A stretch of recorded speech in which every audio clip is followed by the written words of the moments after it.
What's going on, 49er faithful, 49er fam, 49er gang? This is your boy 49er Dion here, back with another video. Man, so I know this video is late as hell, but man, I've been in California enjoying myself, man. Shit, just relaxing, enjoying the fucking cool breeze, man. Got out of Arizona. So sorry for the lateness, but yes, today is game day, and we are approximately almost about 2 hours and 15 minutes away from the game versus the Giants. Now, I know previously I had reported that the Giants did not have Golden Tate. They do have Golden Tate. So, basically, we're trying to stop Daniel Jones, Golden Tate, Evan Ingram, and that's about it. That's literally who we're trying to stop. The backup running back ain't about to do nothing. Saquon Barkley's out for the year. They just signed Devontae Freeman, so I do not expect that you would see a lot of him, strictly based on the fact that he has no knowledge of the offense. I mean, you can watch some shit on TV. Don't get me wrong, but you're not going to be able to fully digest an offense in a matter of a few days. If you do see some of Devontae Freeman, I can tell you right now it's going to be stuff either they know he does well, or it's just going to be design shit like, look, man, it's real simple, bro. This is what the offense does. This is what the line does. Like, one thing about playbooks in the league is that they're very similar in that aspect. So, like, you have a bunch of plays that are run by different teams. They're all the same shit. You know what I'm saying? You got a little sprinkle of everybody in there. You got a little sprinkle of Bill Walsh just in general with the West Coast offense and what happens with that. So you have your Andy Reid's, your Mike Holmgrens, your Kyle Shanahan's, your Mike Shanahan. Like, there's just guys that just run the same types of offense. So you'll probably, if you see Freeman, it'll be some design shit that's just regular for him. Nothing crazy. Stopping Golden Tate is an issue because Golden Tate is actually a really good receiver. You got to get that man credit. I don't see us having too much of an issue with it because we're still good. Right now, the people that are out for us in this game, as far as for us on the 49ers, we have no Dee Ford, we have no Jimmy Garoppolo, we have no Deebo Samuel, we don't have Richard Sherman. We're down, I think Akello had a hamstring injury. He's a game time decision, so I don't know if Akello will start or if we're going to go out there with Emmanuel Mosley and Jason Verrett. If we go out there with Mosley and Verrett, I am really going to be very scared. And the reason that I tell you I'm going to be scared is because last time I seen Verrett on the field, he got beat on a deep pass, looked like a deer in headlights, didn't know what he was doing. And it's been so long since that man has been on the field and actually played in a game. Why? Because he's Mr. Injury prone. Even, taking a look at Dee Ford, man. I'm tired of watching dudes sit on the sideline and get paid. Cut him. Cut him. I know what he does. I know his impact when he's on the field. But the thing is, this impact when he's on the field is opposite of him, playing with Nick Bosa. Bosa's out for the year. He tore his ACL. It's a wrap. So we won't see Bosa until next year. And that was because that trash-ass field in MetLife Stadium. We lost so many people in one damn game. Oh, yeah, my bad. We're out TC, too. They put him on IR for a couple of weeks. So, the Giants' defense doesn't necessarily scare me in any way, shape, or form. There's nothing they've done to, put themselves in the upper echelon of defenses. But then again, it is still an NFL defense. So, you got to respect them. Could they put some pressure on Jimmy G? On Nick Mullins, because Nick Mullins is our starter this week. Could they put some pressure on him? Maybe. I don't really think so. I feel like our offensive line is too solid.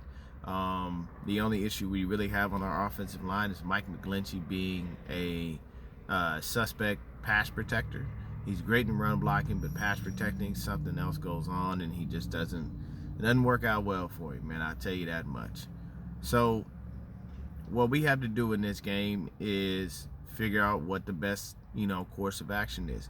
Do we go run heavy because we're trying to take the load off of Nick Mullins? He just got thrown in there, in the latter part the game against the Jets, and he had he had an interception. He had a couple of throws that were a little suspect. Then he had some throws that looked great.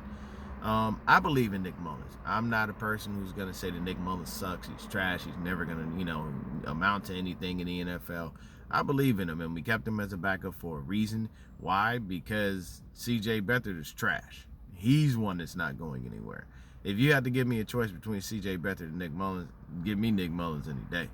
So I believe they'll mix it up. They'll probably be a little more run heavy. We did call up JaMycal Hasty from the practice squad. He has practiced all week. He will be active. As you know, Shanahan loves to have 3 active running backs on game day at all times. It's not going to change, people. So you'll have Jerick McKinnon, Jeff Wilson Jr., and you'll have JaMycal Hasty. Now, don't be surprised to see Hasty out there a little more than usual. The reason being is because Hasty is a Shanahan-type running back. The guy can catch out of the backfield. He can run. His jump cuts are nasty. The things you heard about him during camp are all true. If you don't believe me, go watch some film on him before the game starts. All you got to do is type in JaMycal Hasty highlights in YouTube, and believe you me, you will be pleasantly surprised at what you see. The dude just does everything right, man. So you'll probably see still Trent Taylor returning punts, but to be honest with you, because Jerick McKinnon is most likely going to pick up a heavier loaded running back, you're probably going to see JaMycal Hasty and possibly either Trent Taylor or Dante Pettis returning kicks. If Pettis is returning kicks, I expect him to do some shit. The motherfucker's the most prolific kick returner / punt returner in college football history. So you may suck as a receiver. You may be shit at that. But at the end of the day, if you on the field doing something you special at, you better make it fucking happen. I'm talking, we ain't supposed to get back to the 20-yard line because you caught the ball and you ran out. I'm talking, we should be on the 40, or either you should be scoring a goddamn touchdown to make yourself look good. Because you're not even returning punts. You're still on the bench for that. They got Trent Taylor returning punts. So that says something. Trent Taylor was not no prolific kick returner, punt returner in college. Trent Taylor was Trent fucking Taylor.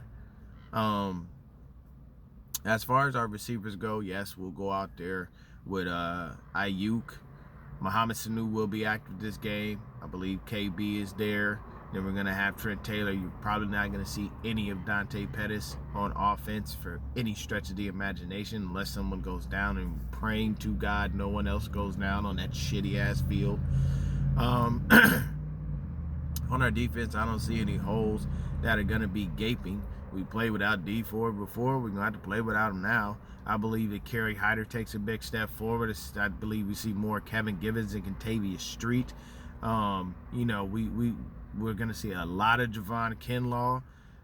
So our front four is going to be able to eat their offensive line alive. They couldn't run the ball with Saquon Barkley when he was healthy with that trash-ass offensive line. So what do you think we're going to do to them? We're going to kill them. And there was, who was it? It was a crossover show for Nothing But Niners. Shout out Nothing But Niners. Shout out Mike, Nick, my dog Breezy. That's my guy right there, man.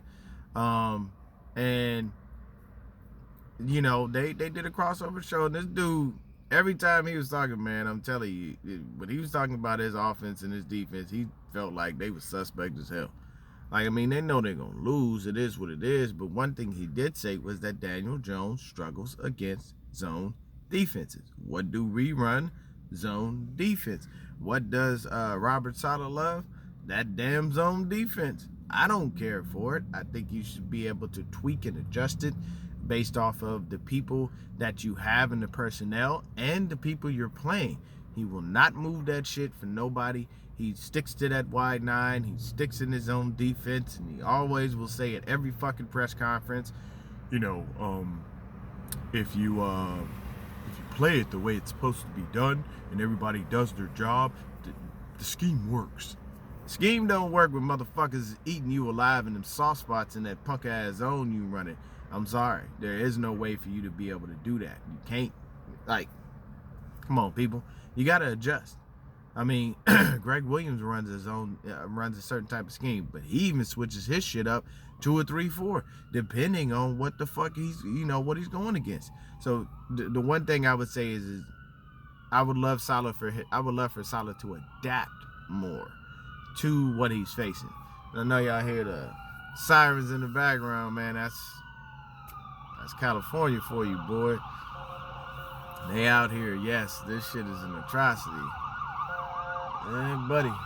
But that's how you're supposed to hear sirens at the end of the day. I ain't gonna front you. You're supposed to hear them that loud. I live in Arizona, and I tell you right now, sirens ain't nowhere near that loud. You won't even know a motherfucker finna pull you over. So, back to everything. Sorry about the interruption. But at the end of the day, what will happen is you'll see our defense go ahead and go nuts on these guys. We're going to go crazy on them. I don't see them stopping us for any reason. I see them having a hell of a time trying to stop us, but not actually being able to pull it off. I can tell you that we will come out the victors in this game, and I mean, I'm saying we're gonna win by a lot. I don't believe that the Giants are gonna be able to score on us unless it's with Golden Tate or Evan Ingram. Now, Tart has to guard Jordan Reed in practice all week. So if you guarding one of the best route runners in practice all week, then there should be no reason that Evan Ingram should eat you alive. You should be able to take care of that. You know what I'm saying? We got the best slot corner in the game with K1. Like I said, the only thing that's suspect for me right now is knowing whether it's Akello or Jason Verrett. Now, I'm not saying that neither one of them ain't a liability, because they both are. We don't know what Verrett has, because he ain't played the game in God knows how long. And Akello occasionally will make a mistake. I'm not going to fault him for that garbage time touchdown. Like, it's garbage time. Like, what the fuck, who cares? Like, should he let a touchdown go? I'm not gonna ride him for that. That's not, like, it's the touchdown meant nothing. Now, had it been a game time touchdown or something like that, then yeah, I'm gonna be pissed. But I mean, it's at the end of the game. I would have liked to have kept him, held him to 6. But I mean, you kind of run around, you do things, and you get shit going. So it is what it is. But I don't believe that we lose this game by any stretch of the imagination. I believe we put up a lot of points. And I believe that this is a coming out party for JaMycal Hasty. And now that Jeff Wilson Jr. is active, I believe if we get on the goal line, you put in fucking Jeff Wilson Jr. and you let him run the ball in the way it's supposed to be running the ball in, and you don't fuck up. You know what I'm saying? Everybody, and then George Kittle is not playing this week too, but I mean, that was a foregone conclusion. George Kittle's healthy enough to play. If we were playing on grass and we were playing on a different field, he'd probably be starting. But I can tell you right now, they ain't gonna put him out there for what? To have him injured too? And probably worse than what happened? Fuck that. Fuck all of that. We ain't doing it. So, that's why you don't see those guys. You don't see Jimmy. You don't see George out there. Like, these dudes, you have to remember one thing about the NFL. These dudes will go in any shape they can if they have to. George is playing with a torn labrum, guys. Like, all this is fucked up. He said he's never gonna get surgery on it as long as he's playing. He said he'll probably think about it when he retires, but as of right now, no. If you ever see George when he's taking off his pads and everything, he has like a special little extra shirt on that helps protect that. He wears that shit every game. So George plays hurt all the time. When he finished the Cardinal game last year, and I think they said he had a piece of broken bone in his foot, the motherfucker went out there and still performed. He finished the first half after having a sprained knee. Now, mind you, with the sprained knee, the thing is, it's adrenaline. Adrenaline will keep you going, and it will keep you away from the pain. It's just how it works. That's just how your body works. That's just science, people. Anybody who knows, how your body works, or has been an athlete in any way, shape, or form, understand adrenaline will hold off injuries. It's when you slow down and stop and sit and cool down. That is when next thing you know, you're like, oh shit, this hurts. God damn. I done sprained and pulled just about every muscle and ligament in my body. And I can tell you right now, until I stopped moving, until the adrenaline stopped flowing, I wouldn't know. You know what I'm saying? And I used to play football with no pads. You know what I mean? With the homies. If y'all out there, y'all did that, man. You know what I'm saying? Rashad, John V, everybody out there that always watches, man. Roy Boy, all my guys. Y'all know what I'm talking about, man. I'm talking about just getting out there on the grass, full on tackling. Ain't no pads, no nothing. You going to the ground, getting up. You know, you might be hobbled, but you got to win because you got to have, you know, you got to have bragging rights on the block for that week. All that shit, man. It was just fun. So I had plenty of things happen to me, man. Shit, I'll show you right here. You see this right here? This scar right here, man, came from playing football in the street, man. We was playing sideline pop. Once again, if you know what sideline pop is, it's literally what it states. You on the sideline, you get popped. Okay? They rock your world. I was running my boy Mike to death. And he hated that shit. He got mad. Bow. Boom. Sideline pop. Scraped it all up. Came up. It was bleeding. You know what I did? Right inside my grandma's house. Cleaned it up. Sprayed some new skin on it. If you know about new skin, it's real good shit. Sprayed some new skin on it. Right back outside. That's how you did it. So these guys have pads, protection, all kinds of shit. So you really think they ain't finna run out there and play if they can? They will. They'll do anything they can to stay on that field to help us get the W. But then at the same time, sometimes as a coach and as an organization, you have to protect the player from themselves because they will go out there injured and hurt, worrying about losing their spot, things of that nature, because they don't want somebody to just take their spot and come on the field. Look at what's going on with Damian Williams right now. I know Damian Williams at home right now, sick as a motherfucker, because Clyde Edwards-Helaire out there running that rock in Kansas City. I mean, that definitely giving you cause to pause. If you ain't thinking about it, I guarantee you one of your homies though, hey, you see this, hey, Clyde Edwards-Helaire out there balling. You sure this was a good decision? I don't know. But regardless, guys, I don't see anything from Daniel Jones that's going to scare me. Yes, he is very good. I believe it was Monty Karam dubbed him Danny Dimes, you know, just because he's been throwing dimes down the field here and there. As long as we play our defense well and we do what we need to do, we make sure we got, you know, help over the top with Ward and Tart, we should be perfectly fine. I don't see us having any issues.